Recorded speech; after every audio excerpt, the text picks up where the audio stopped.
Yo, what's going on, everyone? Welcome to this edition of Can I Kick It FC? Not this year, because it's supposed to be an evergreen podcast. Besides that point, I'm your host, as always, Elliot Barr, aka Yogi. And joining me today is one of the prominent voices, not only on X, well, Twitter, we're not going to call it X because that's a crap site. One of the prominent voices in soccer media, and one that is Mr. Tosin Makinde. How are you doing, sir? Very, very well, man. Thank you so much for having me. How are you doing today?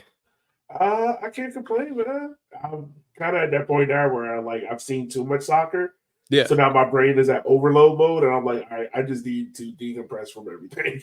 there's been way too much. I actually, this is the first international break I haven't watched football in like years. So I've completely not watched anything. Only thing I've been keeping up is what happened with Nigeria yesterday, this morning with Libya, with them in Libya. But other than that, I've used this international break to really just like get off of Twitter, get off of just like social in general, and just kind of just chill. So understand that. Yeah, I have that as well, man. Like, so we were talking about it before the show, but like, I'm a big Richmond Kickers fan, Yeah. and normally, like, whenever the kicker season ends and we do our post show wrap up, I take like a good month long break where I delete social medias, all that stuff, because it's like I just get like an overload where I was like, yo, I just need to like burn everything and start. It's almost like a farmer where it's Yeah. like I have to burn the ground to start fresh for the next season. Yeah. Because it's like, yo, I do way too much. So And yeah. I think the thing is too, and I've said this about Twitter in the past and like just social in general, we shouldn't be exposed to this many people. It's a blessing and a curse at the same time because like I should know what somebody in Durban or Lagos is thinking at this very moment. I shouldn't know 40,000 people's thoughts at one given time. That's not healthy at all. So I think sometimes with humans, we need to take a break and just enjoy where we live, man. Go outside, like literally go outside and enjoy nature. Like Right. it's fall in on the East Coast, you know, it's beautiful outside. Go enjoy that. So Go enjoy it. Go have some yeah, fun, man. Go play some footy or something. yeah, Yeah. Yeah. I mean, I definitely play on that, man. But like, first of all, I just want to say it's a pleasure having you on, man, because like you are I think like everyone that's in black soccer media pretty much almost follows you. Like you're probably like one of the most prominent voices. I would actually like first and foremost, let's get into this name because you are of Nigerian heritage, I am. and I'm Jamaican, so like I understand how close we feel to our culture and our heritage and whatnot. So like, what is the full Nigerian name? Because I know I have a couple of Nigerian friends. Them names are long. So I'm Yoruba. Specifically, we're gonna go with like where I'm from, specifically Nigeria. I'm from a place called Bekuta. That's where my dad's from. My mom's from a place called Elisha. So we grew up in a church called Celestial Church of Christ. So if you don't know what Celestial Church of Christ is, it's basically the most aggressive church in a way. It's so funny. We wear these garments called sutana, right? Like it's an all-white garment. And basically, and I'll get into the names. It's a good story. So with Celestial Church of Christ, it's like a Pentecostal church, right? You know what Pentecostal is, right? So it's like Yeah. very like just in your face hardcore prayer, right? And I used to live in South London, and we would go out to North London every day, like every weekend. So it's like a 40-minute drive, just insane. So at the time, the church we're going to, the way they did the naming ceremony is like you wait a week until you name your kid. So I got 12 names. So my brother has 12 names, but sister has 14. Don't, it just is what it is. Like that's just our culture, right? But my full name is Tosin Makinde. So the full name is Tosin Makinde. So only one person in the world calls me that. That's my mom. She's the only one that calls me. Not even my dad calls me that. Just my mom calls me my full name. And when you translate Oluwatosin to English, is God is worth serving. So that's really what it was. So yeah, that's the short and skinny of like how I got my 12 names. So my dad gave me a name, my mom gave me a name, the church, my grandparents, some uncles, aunties, and yeah, I mean that's just how my name came about. Have you ever had to write out your full name, like the full? Have you ever had to No, write it out? no. Okay. And it's technically Tosin's not my real, like Tosin's my middle name, but I'm not gonna tell you the first name. Nobody's ever allowed to call me that. We leave that alone. That's the English. That's the again, you're Jamaican, I'm Nigerian. We both got colonized by the same people, right? The British. Yeah, So yeah, yeah. I have a 100%. technical British name, English name, but no one's ever gonna know that name. Oh, I have a second middle name that Yeah, only my grandma, who passed away 10 years ago, is allowed to call me. rest her soul. Like, Yeah, yeah, she's the so, only one that's allowed to call me that. yeah. I've never shared that with anyone, but yeah, that middle I name is only for again, her. we don't need to know about these names. Keep it moving, you know. Right, man. So like that is interesting. So like obviously you're from have Nigerian heritage. You spent time in London, Mhm. Baltimore, and whatnot. How did you come into soccer? Like, how did you come into fall into the game of soccer and even started covering the game? So I was born into soccer. I didn't really have a choice per se. I mean, I did. My dad didn't really force it on me, but when I was born in 1990, my dad actually a couple years before was on trial with Tottenham. He actually was supposed to go play for Tottenham as a goalkeeper, but he just turned it down. I don't know why. One of his biggest regrets in life, but he turned down Tottenham, and he's always been involved with football. My dad left Nigeria to come to London. He became a Liverpool fan, so he's always loved football. That's always been his thing.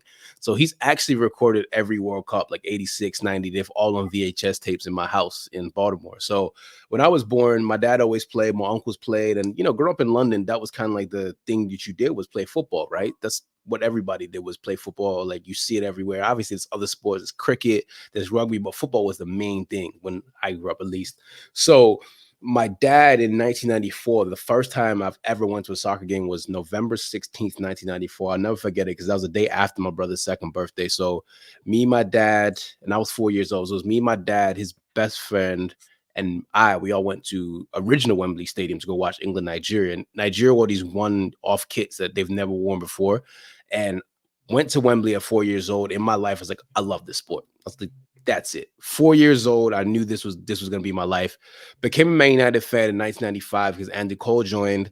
My dad's a Liverpool fan, so to piss him off, I became a United fan. So as you guys know, I like to troll a lot. So to piss my dad off early, I became a United fan. Obviously, being a troll, but to cover in football is actually funny because I never ever once wanted to make football my job. I actually moved to New York in 2014 to become in the fashion industry. That's really why Yeah. I moved to New York, was to do fashion stuff. And it wasn't until 2018 we started Shirtless Plantain Show, which is the collective of me and the homies. And they're the ones who got me into football media. Actually, it's actually like those guys and my other friend Joel. They're the ones who said, we see something in you that you don't know. And I was like, I don't give a damn about covering soccer, man. Like, that's not my thing. Like, I love the sport, but I'm not gonna make it my job. Like, I've already played, I've already, coached, referee, I've done it all, but I don't need to make it my job. So we started the Shirtless Plantain Show the summer of 2018 World Cup. And I fell in love with being in front of camera, I fell in love with storytelling about the sport. God blessed me enough where I got the job at CBS in 2020. And, that was an amazing experience for 3.5 years. You get to take this blank slate of a company like CBS who knows nothing about soccer at the time. And what you see today is what, as the second person ever hired, is what you see today. So in between like 2018 and now, I've been so lucky to have so many different opportunities in the sport and just want more, just want to cover this sport a lot more. One of my favorite things I've did this year was going to Copa America and covering Argentina, Canada, the opening game of Copa America this year.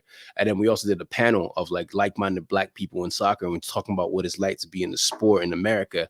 And, for me, I've loved football. I'm 34 years old. I've been in this sport for over 30 years, so I have a very unique perspective where I moved to America when I was 11 and I played in the USU system at the highest level. So I've seen an insane amount of talented kids. So when people say American kids don't have talent, I think that's sort of what makes me kind of want to do this a little bit more, is because I want to tell these stories about the kids who didn't make it. I was a ball boy for DC United when Freddie Adu was there. So I've Oh, seen it all. wow. Yeah, I've seen it all. Oh, man. Yeah. So for me, it's like I want to tell these stories about Black soccer people who go past the wayside. It's like when people see soccer talents now, you're seeing the kids going to Man City. You're starting to see Christian Pulisic leaving at 16, but we've always had that. So it's like, how do we tell these stories? So that's really what is motivating me every single day to continue doing this.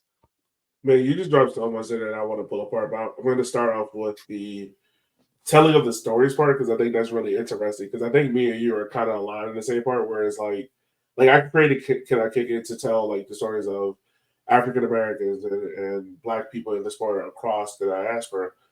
And for you, you're here telling stories about obviously about help to create like stuff like morning footy and doing the CBS stuff, things like that. Like Mhm. when it comes to storytelling, do you think you want the story to come across as something where it's like, if you don't see the name, I want you to learn something from it?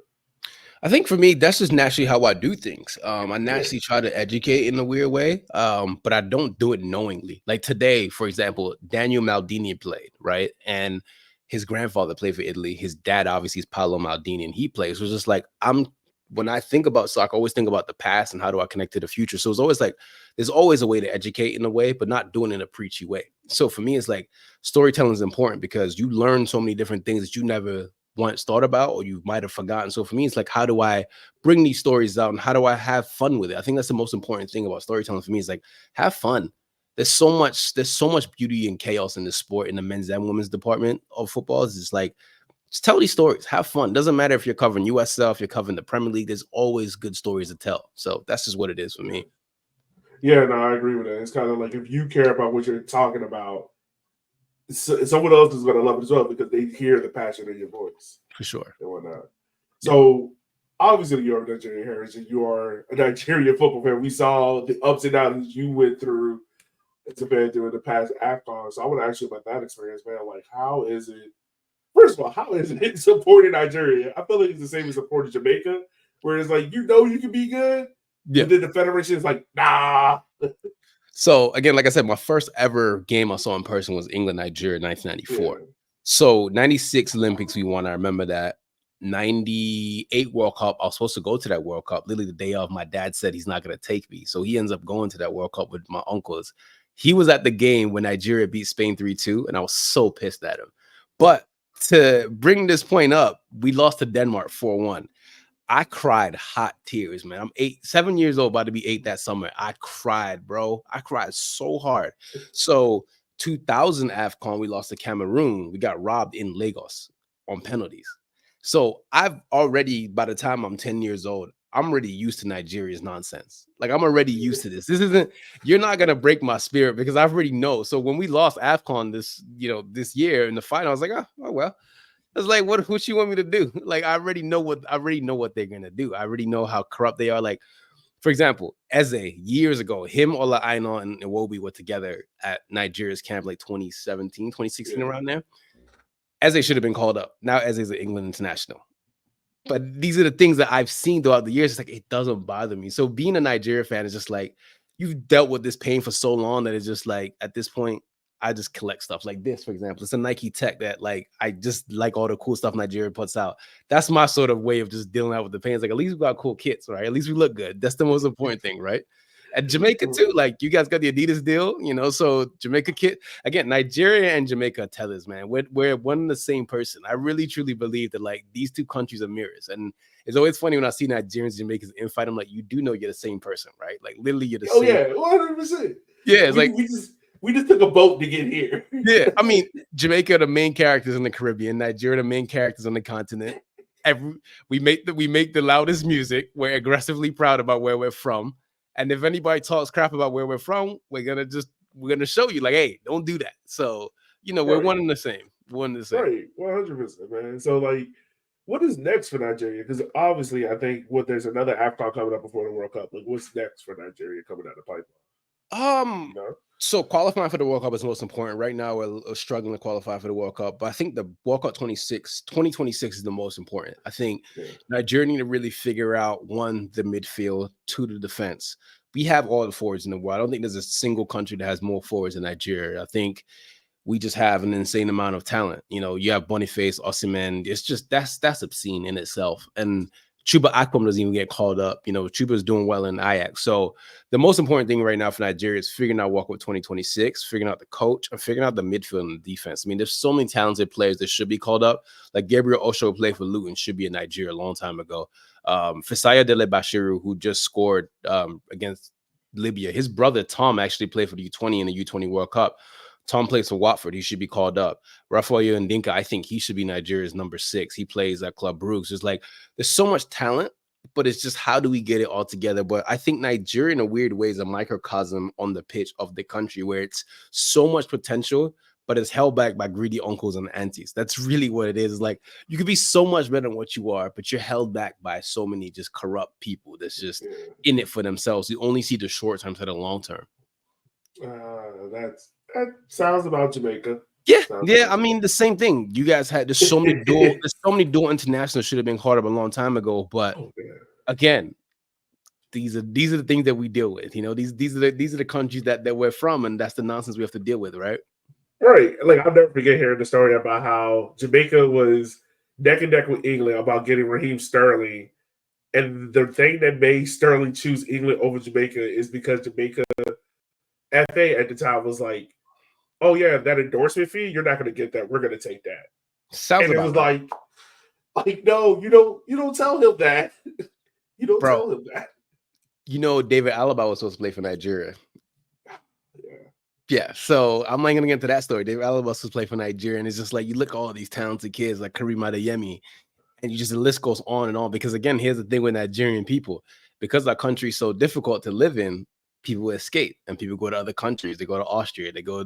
There's not a single country in this world where Nigerians aren't. I mean, my cousin for one was playing football in Kazakhstan, so we go everywhere. There's not a Right. place in this earth that we don't go to. So that's when you end up having like these kids who are half Nigerian, half Polish, half Nigerian, half Swedish, and just like, yo, where is this come from? Like Antonio Nusa, he is, I think, Norwegian. I think. Yeah, Yeah. they got something. Yeah, something like that, but he's half Nigerian. Karim Adeyemi is half Nigerian, half German. It's just like, yo, this is insane. The amount of talent that we all have. So it's just trying to figure out how to get past the corruption, but that's not gonna change, man. Corruption is part and parcel of our thing, man. Right. Well, change about the corruption part of it. I want to ask you about this because obviously you're wearing a hoodie for him, but Shirtless Plantain Show, man. Like how did you come about creating that? How did that project get started? Mhm. What do you guys do, and like how do you think people enjoy the impact you guys are having on the culture?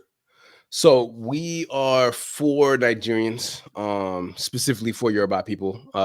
We're all actually super close. We're like brothers, basically. Like we actually became friends more than 10 years ago at this point, 2013, 14, around there. And it never was a thing for us to actually make a brand, a football brand. We all just love, three of the guys are Arsenal fans. I'm a United fan. So we just love our teams. We just talk about football in our group chat. We're friends. And then 2018 happened, and we decided, well, they decided, the three homies, they're going to make a football brand, and I'm going to be the face of the brand. And I was like, wait, I don't put myself in front of camera. I don't put myself on Instagram. I don't show my face on social, period. Like, you see me in person, that's it. Like, we don't give a damn, okay? You're the face of the brand, and you're going to be in front of YouTube show. So I think in the last 6 years, we've really started to understand, like, the way we see football is very unique. We're all 30 plus, and we have so much experience in this sport. So it's like, how do we bring our colloquialisms? How do we bring the way we see the game into the world? I think that, to sum it up, we're basically a football dictatorship that just does what we want. Effectively, that's what we are. So no, it's cool, man. It's cool to have so many like-minded people just trying to build something together. I think that with Black Americans and with Black people in general, we want something that talks like us, that walks like us, that moves like us, right? When it comes to football, because we all know the game, right? Like, and I think that football is such a fun sport and such a unique way to cover it. I mean, you can go super professional and be suited up and booted up. It's like, have fun with it, man. This is just a fun sport where we're watching this year in, year out. Like, even during international break, there's football going on. There's women's, there's men. So with us, we're just trying to bring our own unique perspective of and love of this game. That's really what it is. So yeah. I think that's such a unique point, man, because like you said, like when it comes to African Americans and people of color, like we want to see someone like us not only on screen, but someone to talk the game with and be like, "Yo, like, did you see this? Like, did you?" Because I remember it vividly, man. Because I'm a little bit older getting into soccer. Because I started really watching soccer about the 2014 World Cup, Okay. and I was like really heavy in a lot of stuff. So like, I remember Serial was trying to do their anti-racism campaign, and he took like the eight face and put it into the faces of soccer balls. And I was sitting there thinking, like, there's no way how a global organization looked at that and thought that was okay. Mm-hmm. And then I was talking to a couple of our friends, people of color, and they were like, "Nah, bro, like, yeah, you saw it right." So it's like, I want to ask you this: like, how is it having those conversations with other people of color that are in soccer media and being like, "Yo, I'm not the only one seeing this," right? I think at some point you become jaded, right? Especially when you Yeah. watch football for so long. Like I have, look, I vividly remember the 2005 Nike Stand Up Speak Up, where Nike had, you remember the Live Strong bracelets, the yellow ones that Lance Armstrong had? Yeah. So Nike had a white and black interlock one with Nike, right? So it was like Man United wore special kits, Arsenal wore special kits. Portugal had a black and white kit, so did Netherlands. I think one of the French teams, they like one team wore black jerseys, one team wore white jerseys, like a big Nike anti-speak up, stand up, speak up. Ronaldinho was involved. Thierry Henry, when he was on Nike, was involved. Whole lot of the black players at the time, right? You fast forward to 2022, 2021. I remember vividly on CBS because I was covering this at the time when Thierry Henry was talking about racism. You could vividly see Thierry Henry getting upset about it. And in my head, the cynicism came. I'm like, yo, we were just having this campaign nearly 20 years ago, right? Like we literally were just talking about this. Nothing has changed. Thierry Henry's retired now, right? Thierry Henry's a coach and he's having to defend this. And in my head, like when I talk to other black people who are in this space and other people of color, I'm like, has anything really changed? Not really. You know, you can package it up and give people this and that. And I don't want to like offend nobody because I know some people might listen to this like, oh, he's trying to pull the race cars. Like, no, it's exhausting. Like, at what point do you get tired when like you see the producers and the people like, and not to like get people upset, but the people that make the changes are the people that are mostly white. They're going to keep it a spade a spade. And when you look at the people that they hire, it doesn't really change because remember what they said in The Wire is just like same packaging, you know, we just might spike with some procaine. That's really about it. It's like nothing really changes for me because it's just like I'm seeing, you know, in 2024, Vinny's still getting racially abused. I'm seeing the same thing I saw as a teenager, as an early, like, you know, in my, you know, when I was 9, 10, I'm still seeing the same thing. So for me, it's just like I'm tired. So when I have these conversations, I have in a joking way. So I'm just like, okay, which country is going to win the racism power rankings this year? Is it going to be Italy? Is it going to be Spain? Is England going to come up, you know, from the ladder? So I'm at this point, I'm just jaded. That's really what it is. I'm just tired. Yeah, no, I feel you. It was really big for me, like during the pandemic. Obviously, you know, here in America, it was like, you know, the Black Lives Matter movement, and all that stuff. And I think that's also when you saw, in my eyes, like the explosion of like Black soccer media. Because you had like me for the culture, Shea Butter FC, We Made It podcast, a bunch of others like start to boom and blossom, and we all started using our collective voice.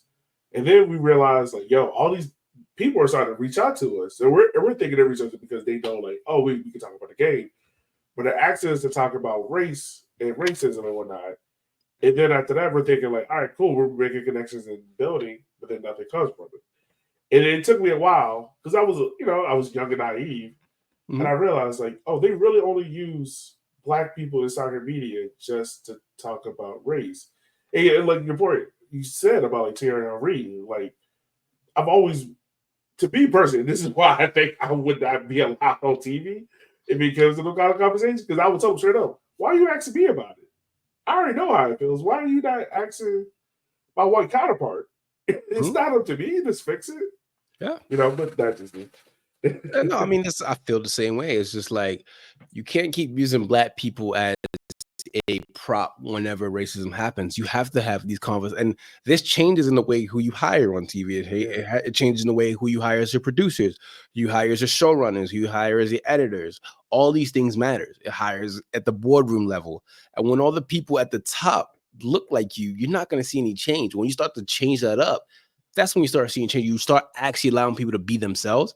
But again, this is a conversation that we can have for a whole nother 4 hours, but it's exhausting. That's really what it is. It's a lot of people want to, and I think who said it the best. It was like a lot of people want to be Black, but they don't actually want to be Black until you actually realize what we go through on a daily basis. So, oh yeah, 100%, man.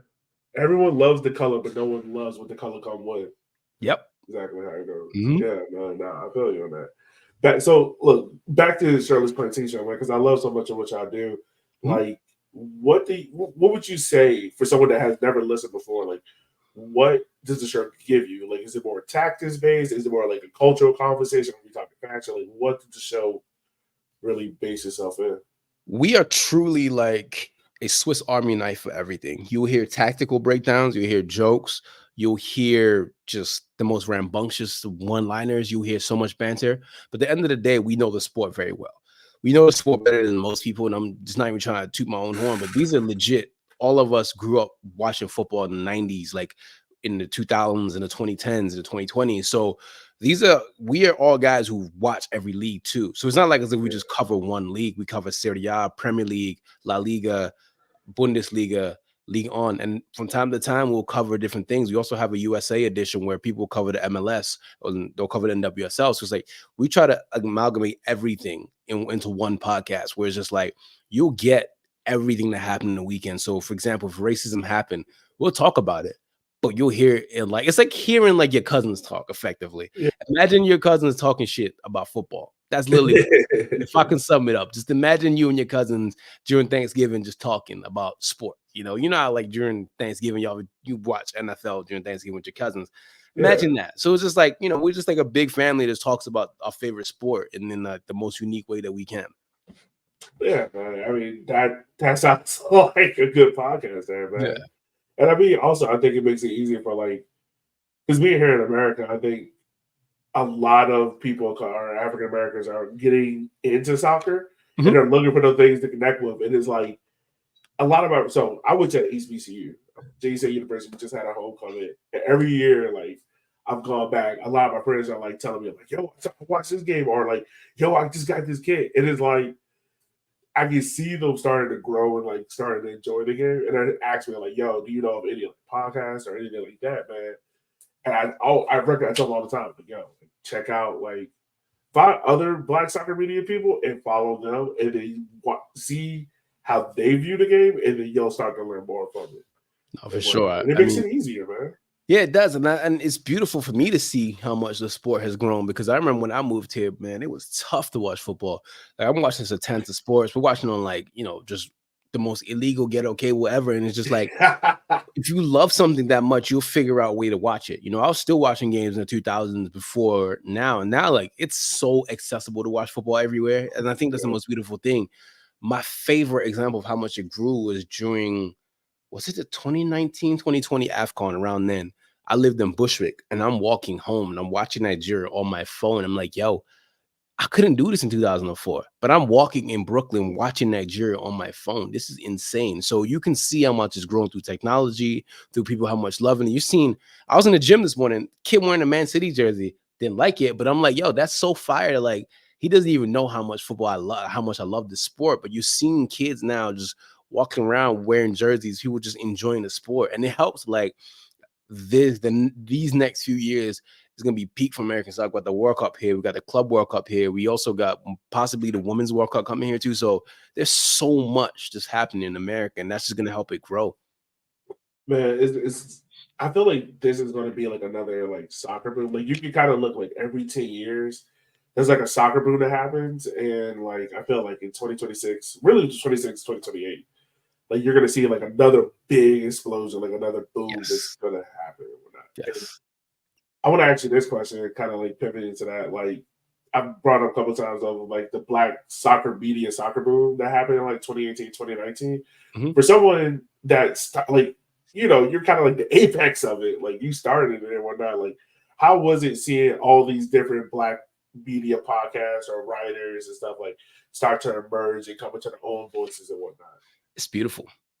It's absolutely beautiful for me because there's so many unique perspectives, right? Like you said that you started like 2014, right? Like, and for me, somebody who's watched this and played and done everything my whole entire life, where I remember, for example, like 96 FA Cup, like Eric Cantona scoring a win against Liverpool. Like I remember these things. To see people coming in, it is nice because you have a unique perspective that I might not have, right? That like you see a game differently than I do. And it's always nice because we all should work more together. I think that's really the thing that I love too, is it's like there's so many unique and fresh perspectives. And it's like I can never ever hate somebody else coming to the industry. I can never hate somebody else trying to bring something because keep knocking down the door, man. I think that a lot of us should be in much more prominent positions. A lot of us should have a lot more opportunity, but keep knocking down the door and keep trying because a lot of us are here and it's time for us to kind of really show. And the thing that like really makes me laugh is I love whenever I see English people say, oh, you're an American. No, you don't know this sport. I'm like, listen, a lot of us know the sport better than you, but that's neither here nor there. But this is beautiful. I think it's just really, really nice to see a lot more Black people really getting into and doing their own thing.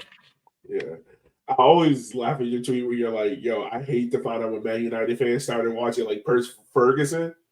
Yeah. So as a fellow Man United fan, I'm gonna break your heart. I literally started watching soccer in the 2014 World Cup. I watched the 2010 World Cup, but I was also like, big Black kid in college playing football. I was like, I'm not watching soccer. Yeah.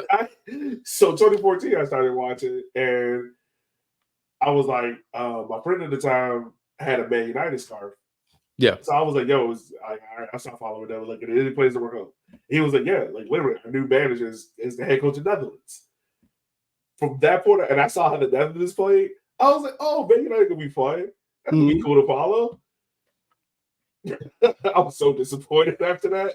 Listen, these last 11 years of United fan have been some of the worst, but also some of the funniest. Because again, being a fan of this club for nearly 20 years, since 30 years, because 95. Yeah, I've been a fan since 95. It's like you've seen everything. And I feel so bad because I'm just like, yo, I really, really wish y'all got to experience what it was like to actually be the most dominant team, not just in England, but the whole entire world, where United really are like the pinnacle of a football club. I think the only club that is bigger than Man United is Real Madrid, and Barcelona fans might be upset, but I generally feel Madrid is the only club bigger than United. And it's unfortunate because now you're starting to see the rise of social, and you're starting to see a lot more people getting into the sport. So they're becoming fans of the Chelseas and the Cities, and Arsenal's finally getting better. And you're starting to see a lot more newer faces, and people troll United. I'm just like, I don't get offended by troll anymore because I'm just like, bro, I done seen so much of United winning that like maybe it is penance for us winning that much. Like maybe we sometimes need to suffer, you know. Sometimes you need to get knocked down a little bit to realize, like, hey, we did have it good, you know. So, And see, and for me, I made the comparison to my wife because she was like, "What is it like being a United fan?" And I was like, honestly, it's like being a fan of the Cowboys. like, like we're probably like the Cowboys. Like, yeah, we were good in the '90s. We had a decent strength in the early 2000s, and then after that, it just got worse. And a stingy owner who doesn't want to pay Derrick Henry. Thank God he didn't do that. I'm grateful as a Ravens fan. Thank you, Jerry Jones. Look, as a Titans fan, if when y'all win the Super Bowl, I'm claiming 25% of it. Hey, listen, you can, because Ray Lewis did run it. Ray Lewis did knock over Eddie George, so you can't take that. You can't take that. Yeah, that's the recovery for that. Hey, listen, we did take Steve McNair, we took Samari Rolle, we also took Derek Mason. So you know, it's always been a weird connection there. Yeah, it's weird, man. It's only fair, man. It's only fair. You can be part of us. It don't matter. I appreciate it. I appreciate that, man. So once again, I'm gonna ask you this, like, for you as a soccer media, when you got to CBS, like, how was that whole journey? And seeing how, because growing like you know this in America, like the real big soccer channel was Fox and ESPN, and then CBS kind of like latched on. So how was it being there? Like you said, like the second person in the room. Yeah. And seeing how CBS has kind of pushed soccer media and all this stuff forward. So I would have to first of all give NBC thanks for what they've done. NBC really, really killed it with the Premier League. They're the ones who reintroduced Ted Lasso to the world. They're the ones who did all of that. So their market, again, like I come from an advertising marketing background, right? Like everything for me is always trying to figure out like the why, like who created this ad, who created this copy. Like that's how I think when it comes to like media, right? Like I'm a big ad guy. That's, you know, I've worked at some big agencies in the past. So seeing what NBC did was like really just a big runway, right? They cleared the lane, like they changed everything. Shout out to Carl Martino, shout out to Rebecca Lowe, shout out to two Robbies, Tim Howard. They all are crushing it with what they've done. So then when TNT had the Champions League, you remember, I think everybody remembers when TNT Bleacher had that. Yeah, with Steve and no Nash offense, and all those. Yeah, no offense to them, but it wasn't good, right?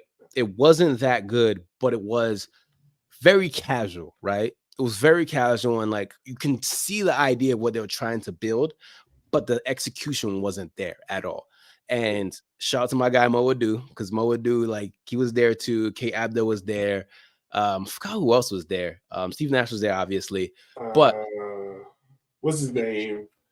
He owns a club in Spain. I can see his face. Stu Holden. There you go. Yep, Stu Holden was there. So CBS obviously took the rights from them because CBS was gonna get it anyway, but CBS took it early. So I was very lucky because, you know me, I talk a lot of shit on Twitter. Somebody followed me from CBS and I got the job because of a connection. So I was the second person I had in the social media team. until my manager came in, and it was a blank slate, bro. Like Yeah. I had access to Champions League games from 1955. Like literally, I had Jesus. the database. So when we were doing things in the first couple of months, it was just throwing stuff at the wall, making it stick, trying to make it stick, trying to make it stick, trying to figure out what's our cadence, what's our flow. And obviously, as time moved on, CBS got the rights to more leagues and more access to different things. So I think as the more leagues came across, and the more our team filled out, and the more we actually had a better strategy, and it was a great thing that we figured out what to do and how to write copy and things like that. It just became a formula, and it just took off on its own. When you have a great product, you don't touch it too much, right? You just let the product speak for itself. So Kate, Thierry, Micah, Jamie, brilliant chemistry all between them. And that's all natural. Like I know people's like, oh, is that scripted? No, that's all natural. That's all them. And what we did as a social team was really just elevate everything that you saw. So whether it was a goal, whether it was whatever happened. So I was very lucky that I got to see like the machine and see what it's like behind the scenes of a big corporation, So it was a great experience for me there for 3.5 years. And don't want to get into what happened when I left, but I left and been doing my own thing ever since. But it was a blessing because, as a black kid, as a black man in America, getting to work corporate and making, being part of this machine was insane because not too many of us are afforded these opportunities to really build something that's lasting, So I was there when we had barely like 30,000 followers on all social media platforms. I left when it was about 7-8 million. So, to be part of that is a blessing in itself. And I'm just grateful every day. So yeah, it was a great time. It was a great time. Yeah. Do you ever just sit back and just look at it and be like, yeah, I had a part of that. Like I'm the reason why, so many people are jaded or like upset about CBS content. I mean, some days, Yeah. there are days, let me see if you can see. I'll tilt my camera. That ball up there is a CBS ball with all like the things, some of the things, some of the properties that they owned at the time. And I do sometimes look at it and I think that, it's hard to navigate the football space when you're trying to freelance. I think that when you're trying to find opportunities, when you're trying to find the right agency, the right places to kind of, and I think to sum it all up, to find the right opportunity is very hard because you're knocking down doors, you're asking questions, you're like, why can't you believe in me? Like, yeah, I didn't go pro, but I know the sport. I think sometimes take a step back, it's like I did do this though, but I did do this, and I did do that, and I do run my own brand with my homies. So it's just like sometimes you need to take a step back and realize that, hey, this life that we live, every day is a new opportunity to do better. So yeah, there are times where it does get dark. It's just like, listen, I did do something that is really impactful in the world, So that in itself, sometimes I'm just like, okay, now I can calm down a little bit. I did do that. Yeah. Yeah. I think that's so easy, man. Especially because I think it's real easy to forget that about like what you have done and the impact that you're having because you're always looking at it as like, all right, this person's not believing in me. This isn't going for me. Why am I getting this opportunity? Yep. Especially when you're right, like when you're freelancing as being a black man in soccer media, you're kind of like, yo, I'm already up against it. Like, why are I getting the breaks of guys that I know that are not put out the same content? Or the thing that irritates me the most is people getting the rise for like trolling content. Like that irritates me a little bit. But then I have to sit back and realize like there's a reason that I'm not being put in that lane is protecting my mental. Yep. And it's very easy to be in that space of like, yo, like I want to be pissed, I want to be mad, I want to be the angry black man, but I also got to remember like LeVar Burton said it best, and in the show, I don't know if you ever see the show Clip on FX. No. Don't. It's the actor portrayal of the Clippers is horrible. Are you talking about the Clippers? Oh, I've seen a little bit. I quit in between, but I've seen a little bit. It was that bad, but yeah. It's bad. But LeVar Burton said a really strong line that I think was good about like how, I can be the angry black man and I know I'm going to piss off a lot of sponsors, but I know that's not going to get me nowhere in the long run. Pretty much the terms of it, and that's how I feel like a lot of us in soccer media feel. It's like we can burn the earth, and it's like, all right, what am I getting in return? Yeah, I mean, a lot of us are very frustrated because a lot of us should be further along in our careers. I mean, shout out to what I'm trying to remember their name. I got to look it up. World Soccer Talk.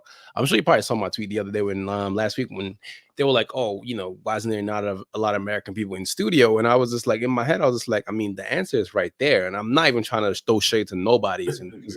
it's hard. Like, trust me, like being in front of camera and speaking in front of live TV is hard. Reading a teleprompter is hard. All that is a very difficult job. I think a lot of people see people on TV and think, people make it look effortless. And shout out to the many black men and women who are killing it every single day, no matter what sport you're in, no matter if you're in the news or not, whether, whatever, it's a hard job to do. And I appreciate that. However, when it comes to soccer, I feel like there's so many voices that aren't being shown. And it's very hard because when you're black and want to be in front of camera, you want to do a lot of things on soccer media. If you're not an ex-pro, it's not going to happen for you. And if it does, it's going to take a while. And I don't really see too many I don't see many people who aren't ex-pros in front of camera. There's maybe one who's prominent, and other than that, everybody else is a former pro. So, that's really, really hard to try and crack it. Yeah, that is, man. And you can live in that frustration and whatnot, but I think like I always revert back to thinking of like, all right, if I'm gonna live in this frustration, what am I gonna do with it to push myself and my brand forward and Mhm. use it as a fuel instead of being in a detriment. So 100%. like for you, man, like Mhm. do you have any advice for those that I mean, obviously we have listeners of all different diaspora, but do you have any advice for those that are looking to get into soccer media? Like what advice would you give them? Do your own thing. Number one, build your own brand. Number two, like have a really good heart, man. Like and understand like the journey is hard, and that if you have a clean, pure heart, things are gonna happen for you. I think that you do get frustrated. Don't voice your frustrations on social. Have a good group of people who you can trust, where you can vent your frustrations to. Number three is just keep knocking down the doors, man, and collaborate with like-minded people. We mentioned this before we recorded, but Issa Rae has this one quote, and I'm gonna butcher it, but I'm gonna try and paraphrase as much as I can. She said, network this way, like together, and pull yourselves upwards. And there's so many of us trying to do these things, right? Like, Raheem is killing it, Elisha's killing it, Jessica Blatt's killing it. You mentioned Shea Butter, they're killing it. So many different like-minded black people that's just doing so many great things in the sport. When I look overseas to England, when I look at like the cohesion, also shout out to my guy L. L is killing with 2 Cents and everything that he's doing with 40 Mag. Like they're all killing down there in Atlanta. So I say to say this, when I look at UK, right? Like shout out to SDS Pod, shout out to all those guys like Cam, Liaz, and all those guys. They're all killing it over there. But they've built themselves an ecosystem, right? Where it's all plug and play. Like everyone has their own thing, but they're all together and they all elevate each other. And I think that for us, the one thing is build a big black soccer community. I think that all of us should really be in this ecosystem where all together we all lift each other up. So it's a competition because everyone's trying to get the one black token position. But it's also just like break down the doors where we don't have to fight for that one token position. So if sum it up, basically, have a good heart, keep going, and just keep driving because there's nothing but opportunity coming up in the next 2-3 years, especially with the World Cup. So just keep pushing on them doors and never ever be afraid to ask for help. Never ever be afraid to ask for help. Yeah, honestly, man. And I just want to say thank you because there's been a lot of times where like I forgot how we got in contact with each other, honestly. But I know like we just started DMing each other. Mhm. And there was just a lot of times, man, when you poured into me, I poured into you, and it's helped me out as someone that, I had to learn about the game of soccer like in my late 20s, but Yep. I've been like more than thankful to have like a person like you in the corner to learn from, man. And this podcast has been meaning to come for a while, so I'm glad we finally got the chance to do it. Yeah, no, I mean, for me, I'm always like all ears for everybody, man. Like I think, especially someone who's loved this game since a kid, I just always want to help people out in any sort of way because there's some things I'm not good at, there's some things I'm good at, and it's always just like, how do you help, each other out, and how do you uplift each other? So that's really it. Yeah. But I think that's a good point for us to end on, man. So once again, I mean, I know where to find you, but where can others who are privy to your amazing tweets So go where to follow you at? don't follow me on Twitter. I'm not tweeting as much anymore. But my Twitter is TSNMKND. MKND. Is my first last name with no vowels. But really follow the Shirtless Plantain Show. We're on TikTok, Instagram, Facebook, YouTube. Well, not Facebook. We're on YouTube, Twitter, Instagram. Trying to do a lot more TikTok. So follow the brand, follow the guys, man. We are trying to like really build this whole entire soccer system together, man. That's what we're trying to do. Yeah, man. And honestly, man, I just want to say one more time, thank you for taking the time out of your day, popping on the show. Listeners, We just want to say thank you for taking time of your day for listening to our show, because without you, we couldn't do this and we wouldn't want to do this. As always, our shows are evergreen, so take the chance to go back, listen back to our further podcast where we talk about Black soccer culture and history. And with that being said, as always, be easy and be safe, and we'll holler at you guys in the next episode. Peace.